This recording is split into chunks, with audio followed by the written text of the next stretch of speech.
everyone, welcome to my channel. My name is Bridget. I was not originally gonna make a video about this because I figured there would be so many videos about this, but I want to talk about Taylor Swift's most recent album, The Tortured Poets Department, and some of the marketing surrounding it, because I have many opinions on it. Now, I have a long history with Taylor Swift. When I was a kid, I really loved her early songs. I loved Tim McGraw and Love Story, and she was one of my favorite artists. But then I started to get older and she started to go more pop and mainstream, and I was listening to a lot of indie and alternative bands, so I was like, I'm not like other girls. I'm too cool for Taylor Swift. It was very cringe, but as I've gotten older and I've matured more, I've started to get back into her music. And when she released Folklore and Evermore, I started to become a real fan again. I think Folklore and Evermore are just chef's kiss, great albums through and through. Midnights I was not a huge fan of upon first listen, but as I've listened to it more and more, I do think there are some solid tracks in there, especially Karma is a great pop song, You're on Your Own Kid is great. Fast forward to 2024. Tortured Poets Department was the first album that I was going to be listening to at the time it came out. Like, it was the first album being released while I was a fan, and I was super excited for this album. The anticipation was strong, everyone was hyping it up and coming up with all these theories about what the album was going to be like. I even went to an album release party, and after listening to the album,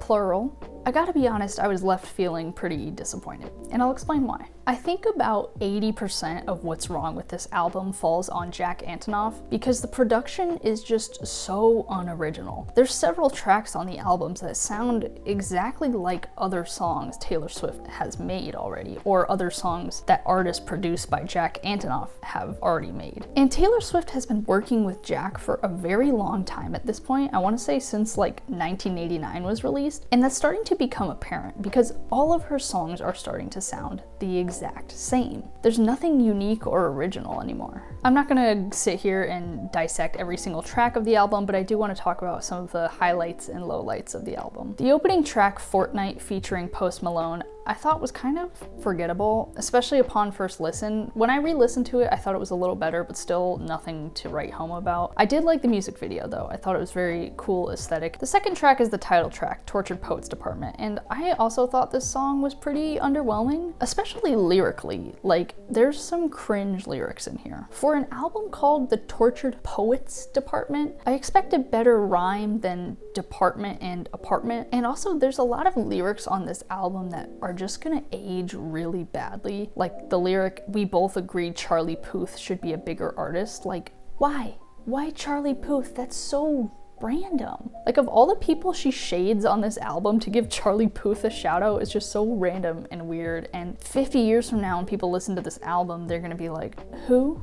It's just a bizarre choice. And I also think the fourth track on this album, Down Bad, falls into this cringy lyric trap too. I think Down Bad musically is catchy at least, but the lyrics? How did we go from you hang from my lips like the gardens of Babylon to Down Bad crying at the gym? Like, Taylor, what? I just kind of feel like when she was writing this song, she was like, oh, TikTok is gonna love Down Bad crying at the gym. Like, that sound is gonna blow up on TikTok. Because it feels like a song that would blow up on TikTok, when I expect from an album called The Tortured Poets Department to at least have something interesting lyrically. Like, Down Bad crying at the gym is not poetry. And this song is also kind of an example of another issue I have throughout the album, of there just being a lot of unnecessary swearing. I think this is kind of a problem with a lot of popular music right now, but the effect of a curse word is kind of dampened when you use it constantly. You want to use it in times where it's really gonna hit and you're gonna feel the emotion through that curse word. But when you're just dropping F-bombs constantly throughout the album, it just becomes like it's giving that Miranda Cosgrove clip of like, I cuss a little sometimes. I don't know. It's not horrible. It's just a thing that I think is kind of unnecessary about the album. The track 5, So Long London, is a very predictable track 5. It's an emotional ballad that absolutely demolishes one of her exes, the ex being Joe Alwyn in this case. When I first listened to the album, I wasn't a huge fan of this song. I didn't really feel like it lived up to the hype of a track 5. Like, it wasn't All Too Well or Dear John or You're on Your Own Kid. But upon re-listening, I actually do like this song. I think lyrically it's a step above a lot of the rest of the album so far up to that point. And not surprisingly, it was co-written and co-produced by Dessner, not Jack Antonoff. And I kind of notice a pattern throughout the album of the best tracks not being produced by Jack Antonoff. The next track, But Daddy I Love Him, was produced by both Dessner and Antonoff, and I like this one too. I think it's interesting. I kind of like the fearless type of vibe it has. I like how she's kind of calling out her fans a little bit for being so invested in her personal life and telling her who she can or can't date. I'm glad she's like, hey, I'm a grown woman, like, you're not my parent. You don't get to tell me who I can or can't date. But also, on that same token, she did listen to them by breaking up with Matty Healy when she started getting flack from her fans. I'm not a huge fan of the bridge in But Daddy I Love Him though. Like, the melody sounds very, very similar to the pre-chorus of Anti-Hero, and she's really trying to lean into this like lyrical genius wordsmith image that people portray her as by having lyrics like sanctimoniously performing soliloquies, but it's honestly kind of giving college student who pulled up a thesaurus to look for synonyms. Like, that's not a good lyric. It just sounds like you're trying to use big words for the sake of using big words. Track 7, Fresh Out at the Slammer, is kind of a skip for me. It's not bad, it's just nothing really. Again, produced by Antonoff. But the next track, Florida, exclamation point, exclamation point, exclamation point, featuring Florence and the Machine, is a banger. I think this is the best track on the album, hands down. I really love the rock vibe. I was really excited when Taylor put out the little teaser video where she used a little snippet from Florida before she released the album, because I was really hoping this album would be like a rock album. And I'm glad we got a track like that with Florida. I just wish there was more of this on the album. And I love that Taylor really let Florence's vocals shine through on this song, because Taylor's and Florence's voices just blend together so well. And this track kind of reminds me of a Lana Del Rey song, which shockingly was produced by Jack Antonoff, who is also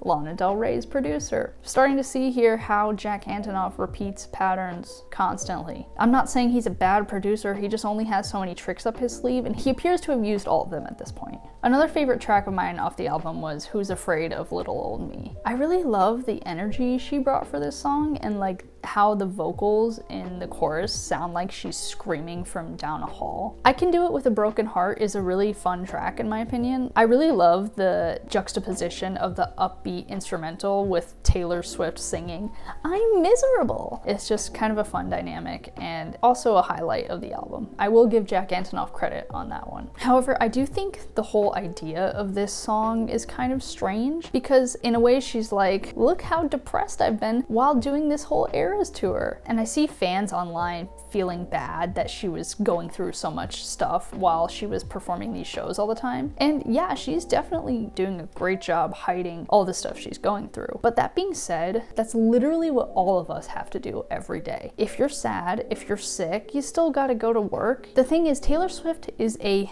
billionaire, which is way more money than any of us can even fathom. It's like, if you were really feeling that bad, you could just not go to work and be set for the rest of your life. It's like nobody was forcing you to do these shows, whereas like a lot of us have to go to work because we're paid by the hour. And if we don't go to work when we're feeling terrible, we're not gonna be able to afford to eat food or pay rent or feed our kids. Like, I do get the idea of the song though, that she still chooses to put on shows for her fans despite feeling terrible, and we all appreciate her for that. But also at the same time, like, cool, I'm glad you have a choice to do that, because a lot of us don't, if that makes sense. Like, I'm not criticizing her. I get that she still goes through struggles and she still wants to bring her best for her fans. The rest of the album I thought was fine. The Smallest Man Who Ever Lived, The Alchemy, Clarabout, just nothing special necessarily. I did think it was an interesting choice to end the album by referencing herself, and I did kind of like the commentary there of like there always being a new girl that's gonna come along, and Taylor acknowledging that somebody's gonna come along and replace her sooner or later. And also how women are constantly compared to each other in the media of like, oh, you look like Stevie Nicks, or she's the next Stevie Nicks, or whatever it is. I thought that was kind of an interesting commentary, but musically I was not a huge fan of these tracks. I did like some some of the Anthology tracks a little bit more, probably because they were mostly produced by Dessner and not Jack Antonoff. Like, I thought Cassandra was a really cool track that reminds me a lot of Folklore and Evermore. The Prophecy is a cool song. I'm not gonna sit here and go through every single track because this video will be 5 hours long if I do. I Look in People's Windows really lyrically and melodically reminded me of Death by a Thousand Cuts, which is not surprising because it was produced by Jack Antonoff, who also produced Lover. And again, we're seeing this pattern of Jack being very unoriginal with his production on this album. And I think the thing is, he's just been working with Taylor for so long that they're running out of ideas. Like, they're just regurgitating old stuff over and over again. And I think instead of creating this 31 track double album, it would have been better if they just took all of the best tracks and made one album, because there's just so much filler between the two albums. And there's definitely some high points on the album. There's some solid tracks on both albums, but overall, it's like, I'm not gonna sit here and listen to a 2-hour album again. I already spent 4 hours of my life on this album listening to it twice. I'm not gonna do it again. And I also just kind of think the whole marketing with the deluxe versions of the album was kind of strange. Like, selling 4 different versions of the vinyl, each with a different song on them, it really kind of makes me feel like she's taking advantage of her fans. Like, she's at a point in her career where she knows she could sell her literal bathwater and people would buy it. And granted, her fans have their own money, they make their own choices to buy the things they want to buy, but